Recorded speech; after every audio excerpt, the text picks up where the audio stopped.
Welcome to this edition of Talk with TAS. I'm your host, Dr. Teresa A. Smith, Dr. TAS. Today I have with me Juanita Woodson. Now, Juanita is a best-selling author. She's a media maven, and she's a heart behind Moments from Moms. Now, I want to set the pace for us. Now, when we say the word moms, we're not just talking about people who naturally birth kids. We're talking about individuals who've stood in the gap and played that role for children across the country, across the world, because we know that being a mother is not just having birth children. You know, as aunties, we stand in the gap. You may be a guardian ad litem, you may be a foster mom. This work is all about you and those of you that we haven't categorized. So, Juanita, welcome to the show. Yes, thank you so much for having me. Well, I am so glad that we were able to connect. We connected in one way, but I found your mission so moving. I wanted to share it with my audience. Now, I know that you're about to, volume 4 is officially here for Moments of Mom.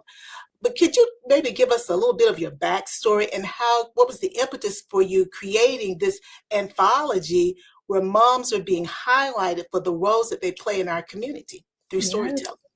absolutely. Well, thank you so much, Dr. Taz, for having me on your show. Yes, the way that we connected and then bringing me on, I absolutely love that. So I am a mom myself, but I love that you mentioned that because there's so many different roles that moms play. Right? I'm a god mom myself.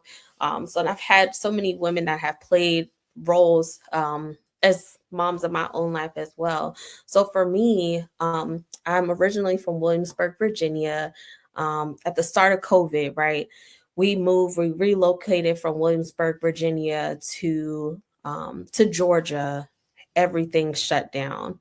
Um, so I am an author. You said mentioned best-selling author.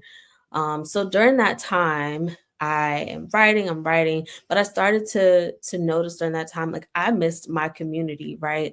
All of my family, my friends, they're back home in Williamsburg, or they're from my where my family lives in Pennsylvania. So being down here, I don't know anybody. So I created the Moments for Moms book collaboration project, where I started to have women to join that project where they are starting to share their story, right?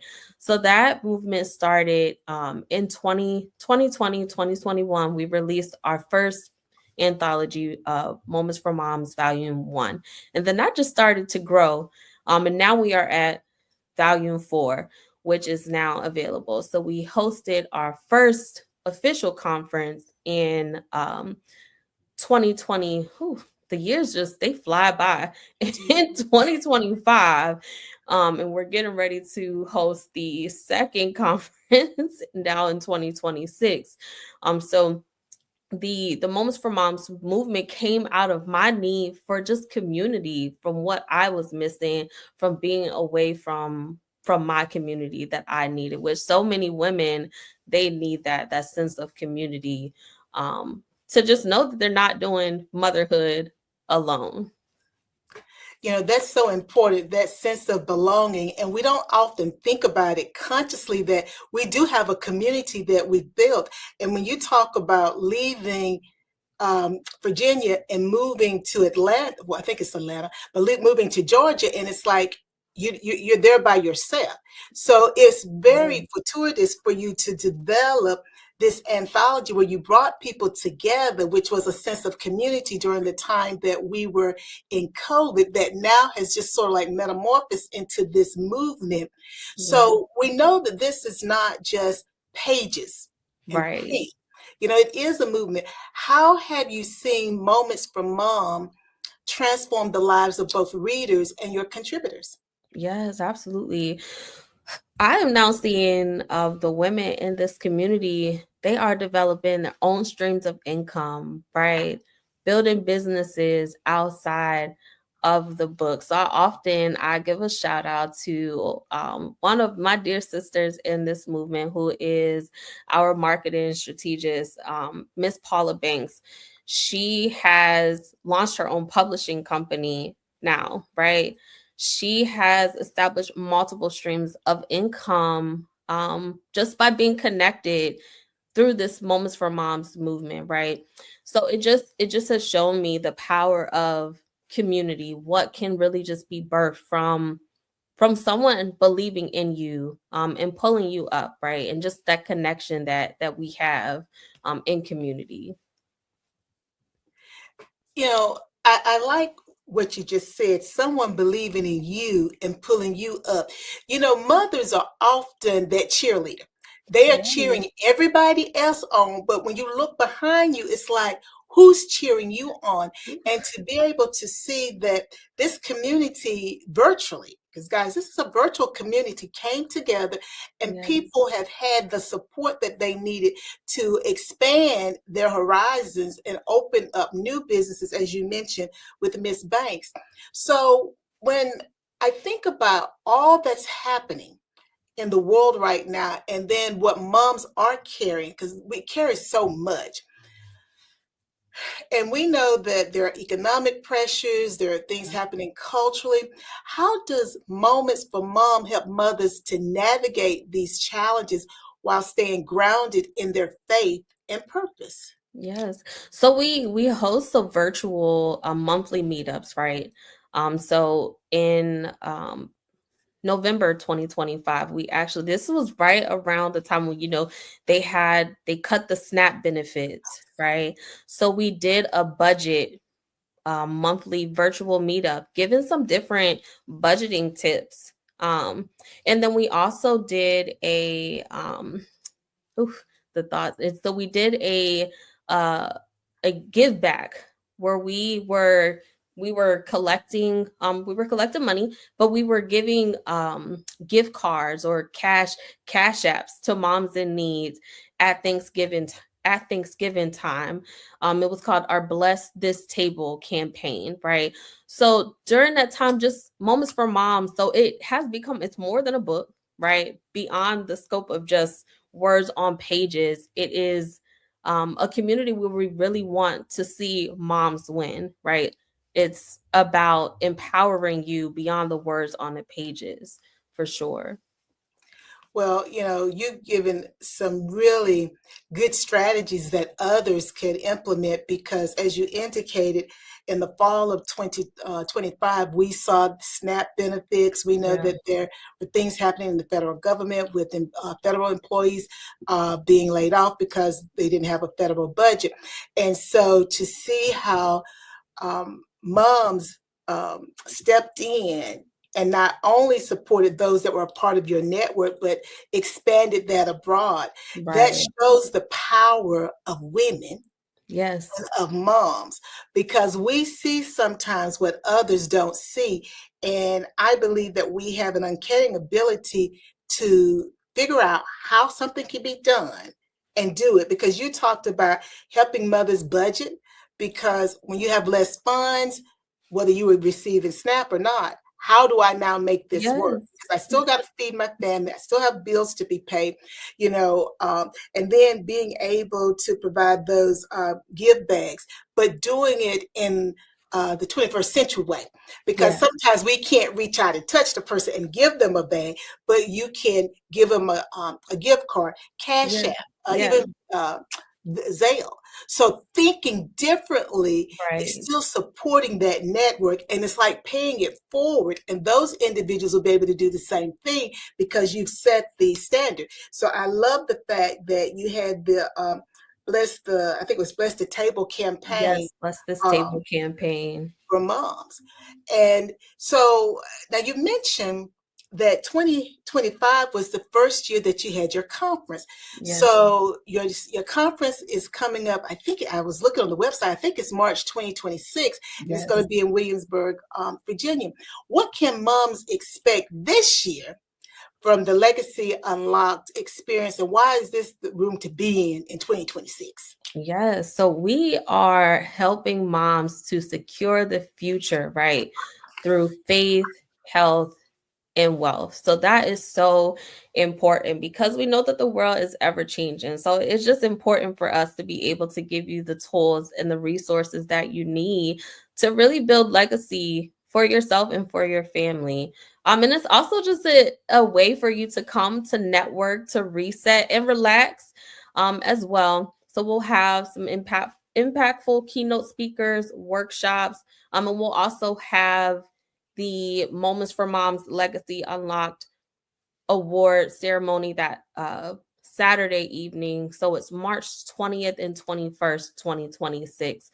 And we'll be honoring some community leaders in Williamsburg, Virginia. So we're going to Williamsburg, Virginia. So we want to give back, right, to those in the community that have shown up, those mothers in the community that have shown up and just really poured their hearts out to the community over the years. So that's very important for us as well. Now, was it happenstance that you're having a conference in Williamsburg, Virginia? So, I had to take it back year 2 to my hometown. Okay. Hometown girl coming in and Yes. go show how because immediately I'm thinking you're going to show them that you're okay, and how being separated from them, they had instilled in you, those mothers in the community and in our churches, they instilled in you this sense of community. And even though you couldn't reach out and touch them during COVID, you found a way to still have that sense of community. And now it's grown. And to me, I'm thinking it's because of what was instilled in you. Absolutely. In your community, and then to take that back to the community. Yes, ma'am. Absolutely. I think that is just, I can't see having it anywhere else for year 2. It's so important to take it back home for sure. Well, now, what was the vision behind combining the book launch and your magazine reveal with the conference weekend? Because I think I read somewhere during my research that you're going to also reveal your magazine. So the magazine came out already in September 2025, but we want to bring the contributing writers and from the magazine and then the authors, just a way to celebrate, right? So that's what that is about. We want to be able to bring the ladies together to be able to celebrate. So this is their weekend to celebrate being published authors and contributing writers in the magazine. And, I like the fact that, you're celebrating the contributing authors from the magazine and from the book. And that makes me think, as 2026 continues to unveil itself, there's national conversation brewing about unity, healing, and resilience. How do you see Moments for Moms community contributing to this dialogue? And why is a collective storytelling so powerful in times of social change? Ooh, I think that is a great question. Well, storytelling for me as an author, as a publisher, that is big. I think through conversations, right? Conversations are just healing. The dialogue, right? Without conversations, you don't get to the heart of what matters. You don't get to the heart of the truth of what is really important. So I think that that's the basis of it all, to be honest with you. And that's so important, because we now sometimes, and we've always done it, we don't want to deal with what the real elephant is in the room, which means that we don't get to healing. And we like to throw around the term sometimes generational curses. Well, I believe those generational curses are there because we never had a conversation. We don't have a conversation. Right. If you try to just brush over things, right, you try to put a Band-Aid over things, then how do you really heal? And that brings overcome by the word of our testimony. Testimony. Yeah. So then that kind of leads into volume 5. It's already in motion with healing through hope and honest conversations. So why is this next chapter? Why is this next chapter and the kinds of stories that you're hoping to share this time? So I think that it's almost a graduation, right? I think that so often, and not just for moms, for women, I think that we carry so much. And I'm ready for so many of us to put the baggage down, right? And I am hoping that through these conversations, we can put the baggage down so that we can graduate to the next level of where God wants us to go in our life. So And now I, there, I'm yeah, sorry.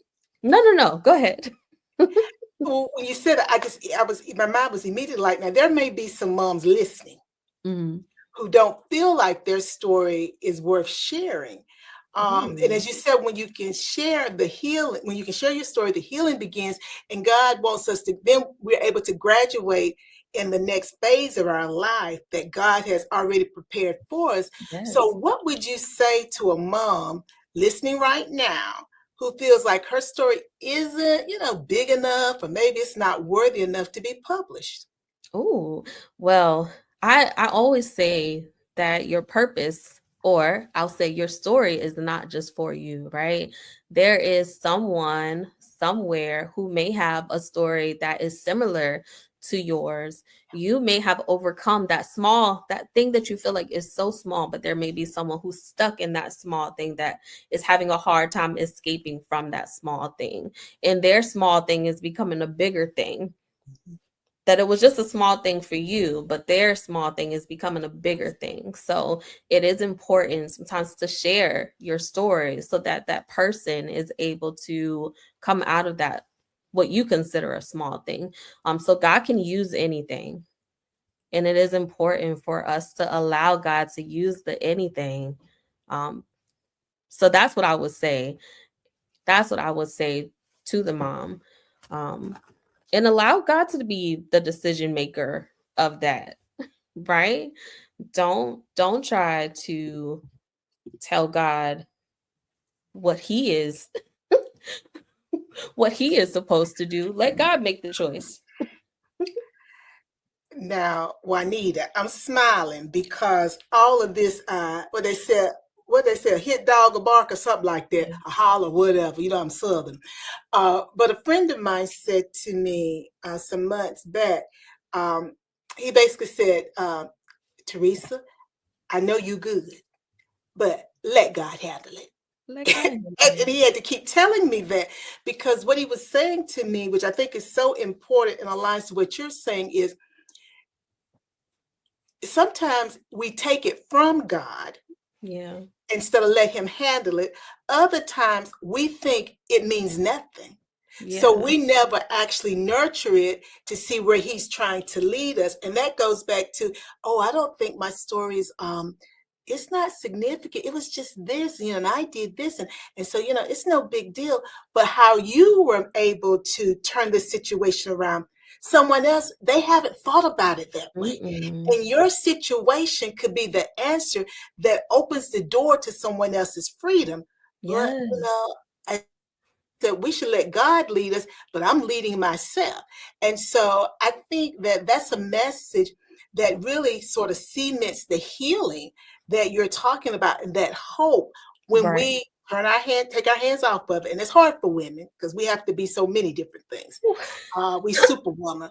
I'm not your No, superwoman. I took that cape off. I said, God did not tell me to be superwoman. Listen, No, no. no, Mm-mm. because Superwoman, you're gonna go down with the ship in 21st Right. century, and you don't want to do that. So I think that is so powerful. And as another friend of mine would say to me, and I maybe folks will get it this way: don't you rule yourself out. Yeah. If you're Yes. interested in being a part of the next anthology, you reach out to Juanita. Don't you make the decision for Yeah. her. Your voice matters.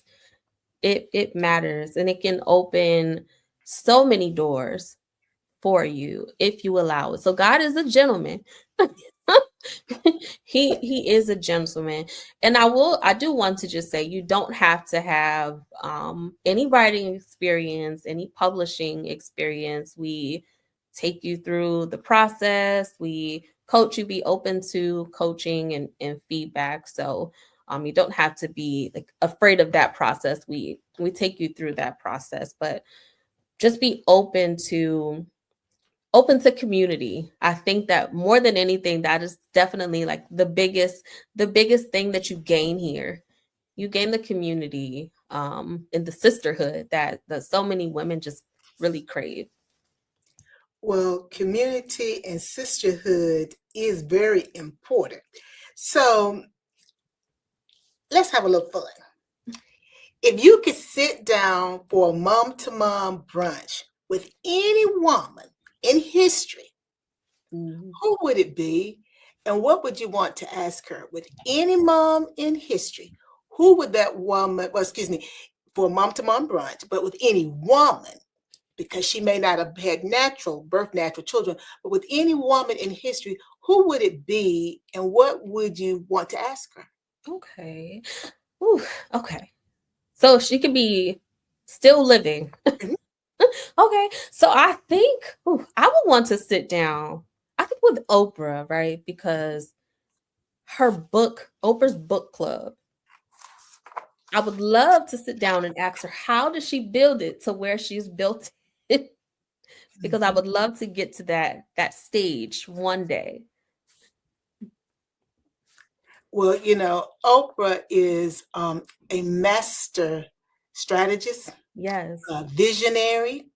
And Mhm. if you have that opportunity, I want you to come back and tell me what you learned Okay, also. listen. But I know that you're going to pick up the nuggets that you Mhm. need and nuggets that you don't even realize that you Yeah. need to help you to take your movement to the next level. So we put it out there to the universe. So I know you will let me know when it happens because we birthed it right here on Talk with Right. TAS. So, Juanita, how can the audience keep in touch with you and get more information about the March 2026 conference? Yes. So you can connect with me on Instagram at underscore Juanita Nicole underscore. On Facebook, I am Juanita Nicole Woodson. And then my website, well, for Moments for Moms, the website is www.m, the number 4, mlegacyunlock.com. And then our Moments for Moms Instagram is the number 4, Legacy Unlocked. And then you can find us on Facebook, Moments for Moms, Legacy Unlocked. Well, Juanita, it has been my pleasure having you on Talk with TAS. I am wishing you all the best with the current anthology and the one that we're prepping now for, which is Volume 5, Healing Through Hope and Honest Conversations. Wishing you the very best with your conference in March 2026 in Williamsburg, Virginia. Hometown girl brings the conference home. I know that Thank your family and you. friends and community will celebrate you and help support what you're doing. You have started a national movement that is making a global impact. And we are so appreciative that you were obedient and you let God lead you because you are changing lives. So, again, thank you so much for being with me today. Thank you so much for having me. I appreciate you. Oh, you are very, very welcome. And to our audience, remember, before you go trying to take care of someone else, make sure you take care of yourself first. Bye now. Bye. Thank you.